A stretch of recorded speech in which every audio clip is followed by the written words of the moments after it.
আসসালামু আলাইকুম। জেলা প্রশাসকের কার্যালয়ে খাগড়াছড়ি পার্বত্য জেলায় একটি নিয়োগ বিজ্ঞপ্তি প্রকাশ করা হয়েছে। যারা ব্যাচেলর ডিগ্রিতে উত্তীর্ণ হয়েছেন তারাই শুধুমাত্র এই নিয়োগের জন্য আবেদন করতে পারবেন। তো আবেদন করার জন্য অবশ্যই আবেদন প্রার্থীকে খাগড়াছড়ি পার্বত্য জেলার স্থায়ী বাসিন্দা হতে হবে। তো নারী পুরুষ উভয়ই কিন্তু এই নিয়োগের জন্য আবেদন করতে পারবেন। তো প্রিয় চাকরি প্রত্যাশী বন্ধুরা, আবেদন শুরু কবে এবং শেষ কবে, কিভাবে আবেদনটি করতে হবে, আবেদন করতে আপনাদের কত টাকা খরচ লাগবে, এই সব কিছু ইনশাল্লাহ এই ভিডিওতে আমি দেখানোর চেষ্টা করব। আশা করি আপনারা ধৈর্য সহকারে এই ভিডিওটি সম্পূর্ণ দেখার চেষ্টা করবেন।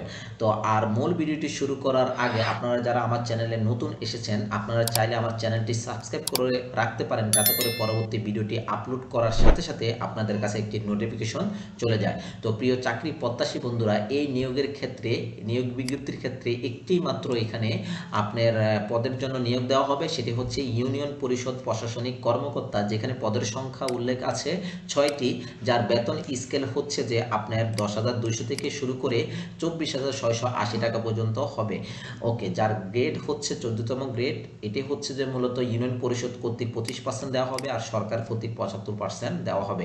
তার জন্য শিক্ষাগত যে যোগ্যতাটি চেয়েছে সেটি হচ্ছে কোনো শিক্ষিত বিশ্ববিদ্যালয় হতে ন্যূনতম দ্বিতীয় বিভাগ অথবা সমমানের জিপিএতে স্নাতক বা সমমানের ডিগ্রি থাকা লাগবে। এটি হচ্ছে যে এই পদের জন্য পদের সংখ্যা, বেতন স্কেল এবং শিক্ষাগত যোগ্যতা কি চেয়েছে এটি এখানে উল্লেখ করা হয়েছে। এবার আসুন, আবেদন করার জন্য আপনার কত তারিখ থেকে আবেদন শুরু হয়েছে এবং কত তারিখে আবেদন আপনার শেষ হবে এটা একটু জানানোর অর্থাৎ জেনে নেওয়ার চেষ্টা করি। দেখুন, আবেদন অলরেডি শুরু হয়ে গেছে আমাদের 1/8 থেকে, আর আবেদন শেষ হবে এই মাসের আগস্ট মাসের 31 তারিখ আপনাদের আবেদন শেষ হবে। বিকাল 5টা পর্যন্ত আপনারা আবেদন করতে পারবেন। ওকে, আর আবেদন করার জন্য আপনার বয়স কতটুকু চেয়েছে সেটিও আমরা একটু জানার চেষ্টা করি। আবেদনের বয়স হতে হবে 31/8/2025 তারিখে 18 থেকে 32 বছরের মধ্যে হতে হবে।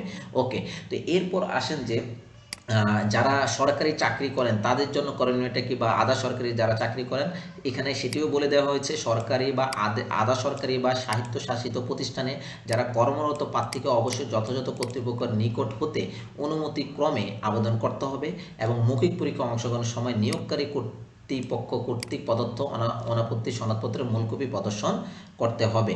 ওকে, এরপর আসেন যে আপনি অনলাইনে আবেদন করার আগে আপনাদের কি কি ধরনের জিনিসগুলো আপনাকে রেডি রাখতে হবে, এই জিনিসটা নিয়ে আমরা একটু আলোচনা করি। তার আগে একটু বলে নিচ্ছি, আপনি অনলাইনে আবেদন ওকে, অনলাইনে আবেদন করার আগে যেহেতু আমাদের যে দুইটা জিনিস রেডি রাখতে হবে সেটি হচ্ছে যে আমাদের অবশ্যই একটি ছবি লাগবে, রঙিন ছবি, যেটার সাইজ হচ্ছে 300x300 পিক্সেলের, যার সাইজ হবে 100 KB, আর স্বাক্ষর হতে হবে 300x80 পিক্সেলের, যেটার সাইজ হচ্ছে আপনার 60 KB।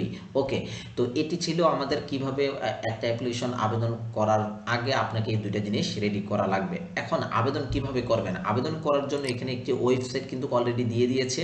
এই ওয়েবসাইটের নাম কি, আমরা যদি এখানে একটু ক্লিক করি, সরি আমরা একটু ব্যাকে যাই, এখানে একটু ক্লিক করে দেখাই। এই যে দেখুন, আবেদন করার সময় আমাদেরকে dckc.teletalk.com.bd এই ওয়েবসাইটে প্রবেশ করতে হবে। তো আমরা যদি এই ওয়েবসাইটে যদি একটু প্রবেশ করার পরে দেখতে পারবেন এরকম একটি পেজ চলে আসবে, যেখানে এই যে দেখুন অ্যাপ্লিকেশন ফর্ম দ্বিতীয় অপশন যেটি রয়েছে, জাস্ট সেখানে একটা ক্লিক করুন। ক্লিক করে এই পদের জন্য জাস্ট এই পদটা সিলেক্ট করে নেক্সট অপশনে ক্লিক করুন, নো অপশনে ক্লিক করে এরপরে নেক্সট। তাহলে দেখুন এই পদের জন্য আপনার একটি অ্যাপ্লিকেশন ফর্ম চলে আসবে।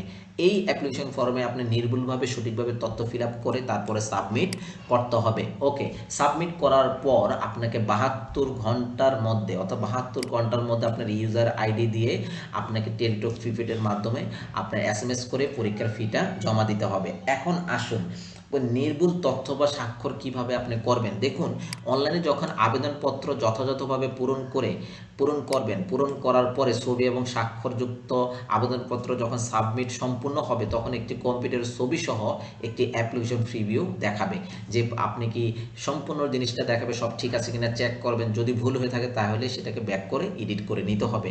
তো যখন সম্পূর্ণ কিছু ওকে হয়ে যাবে, তখন অ্যাপ্লিকেশন কপিতে কোনো তথ্য ভুল যদি না থাকে, তখন আপনাকে কি করতে হবে, এটিকে সাবমিট করে সাবমিট করার সাথে সাথে আপনার একটি অ্যাপ্লিকেশন কপি আসবে। যে অ্যাপ্লিকেশন কপিটা আপনার ছবি থাকবে, স্বাক্ষর থাকবে, আরও আদার্স ইনফরমেশন থাকবে। তারপরে এটিকে আপনি পিডিএফ হিসেবে ডাউনলোড করে নেবেন। এখন আসুন আবেদন করার পরে আবেদন ফি কিভাবে জমা দিবেন এটি একটু জানার চেষ্টা করি। দেখুন, অ্যাপ্লিকেশন কপি প্রার্থী প্রিন্ট বা ডাউনলোড করে সংরক্ষণ রাখতে হবে।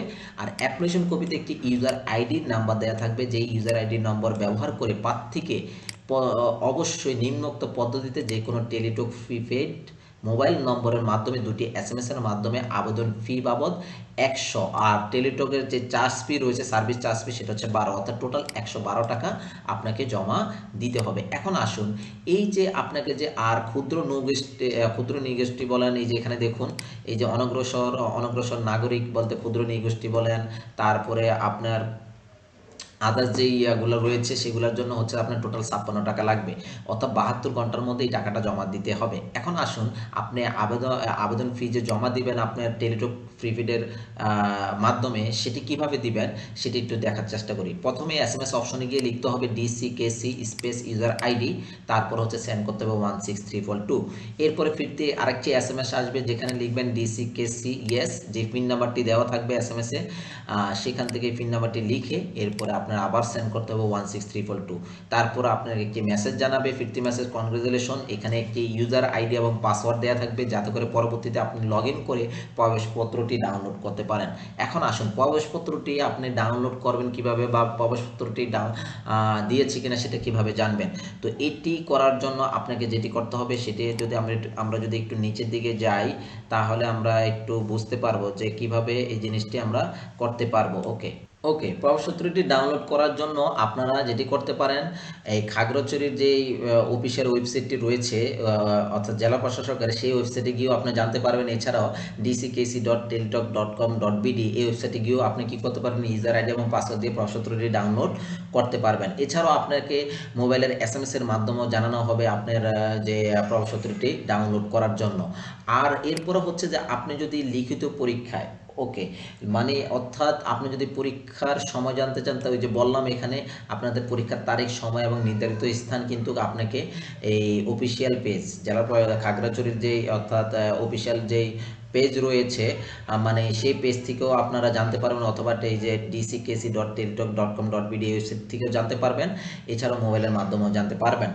আর এরপর আসেন যে আপনি লিখিত পরীক্ষা উত্তীর্ণ হলে আপনি মৌখিক পরীক্ষার সময় কি কি জিনিস আনতে হবে এটা একটু জানার চেষ্টা করি। দেখুন, এখানে কিন্তু অনেক কিছু বলা হয়েছে। লিখিত বা ব্যবহারিক পরীক্ষায় প্রযোজ্য ক্ষেত্রে পরীক্ষা উত্তীর্ণ প্রার্থীদের মৌখিক পরীক্ষা অংশগ্রহণের সময় নিম্নলিখিত সকল সনদ বা অনাপত্তিপত্র এবং কাগজপত্রাদি মূল কপি প্রদর্শন সহ নবম এবং তদন্ত গেটের কর্মকর্তা কর্তৃক সত্যায়িত এক্সেট ফটোকপি দাখিল করতে হবে প্রযোজ্য ক্ষেত্রে। তো এরপর দেখেন, অনলাইন পূরণকৃত আবেদনপত্রের কপি বা প্রবেশপত্র লাগবে। তারপরে যেটি হচ্ছে কি, এরপর সাম্প্রতিক সময়ে তোলা পাসপোর্ট সাইজের রঙিন ছবি 3 কপি লাগবে। শিক্ষাগত যোগ্যতা সম্পর্কিত সকল প্রকার মূল সাময়িক সনদপত্র ও অভিজ্ঞতা সনদপত্রের মূল কপি লাগবে। তারপরে এখানে জাতীয় পরিচয়পত্র চেয়েছে, অনলাইনে জন্ম নিবন্ধনের সনদ চেয়েছে, স্থায়ী বাসিন্দা হলে তার সনদপত্র রয়েছে। অর্থাৎ এখানে যা যা উল্লেখ আছে আপনারা এটা একটু দেখে নিতে পারবেন। তো এইভাবে করে, আর যদি আপনি আবেদন করতে যদি কোনো প্রকারের সমস্যা হয়, তাহলে আপনি যে জিনিসটি করতে পারেন সেটি হচ্ছে যে তাদের যে হেল্পলাইন রয়েছে সেখানে আপনারা কল দিতে পারেন 121, অথবা walsdrops.query.teletalk.com.bd এই মেইলও আপনারা যোগাযোগ করতে পারেন। এরপরে dc.khagrachuri@mopa.gov.bd এই মেইলও যোগাযোগ করতে পারেন। এছাড়াও অল জবস টেলিটকের ফেসবুক পেজ রয়েছে, সেখানেও আপনারা যোগাযোগ করতে পারেন। তো এই ছিল আজকের মতন এই বিজ্ঞপ্তির কিভাবে আপনি আবেদন করবেন, আবেদন করতে কত টাকা লাগতে পারে, পাশাপাশি হচ্ছে যে আবেদন করার আগে কি কি রেডি করতে হবে, এই জিনিসগুলো আপনাদেরকে জানানোর চেষ্টা করেছি। তো সবাই ভালো থাকবেন, সুস্থ থাকবেন এই কামনা করি। পরবর্তী ভিডিওটি পাওয়ার জন্য অবশ্যই চ্যানেলটি সাবস্ক্রাইব করে রাখুন, যাতে করে পরবর্তী ভিডিওটি আপলোড করার সাথে সাথে আপনাদের কাছে একটি নোটিফিকেশন চলে যায়। তো আসসালামু আলাইকুম।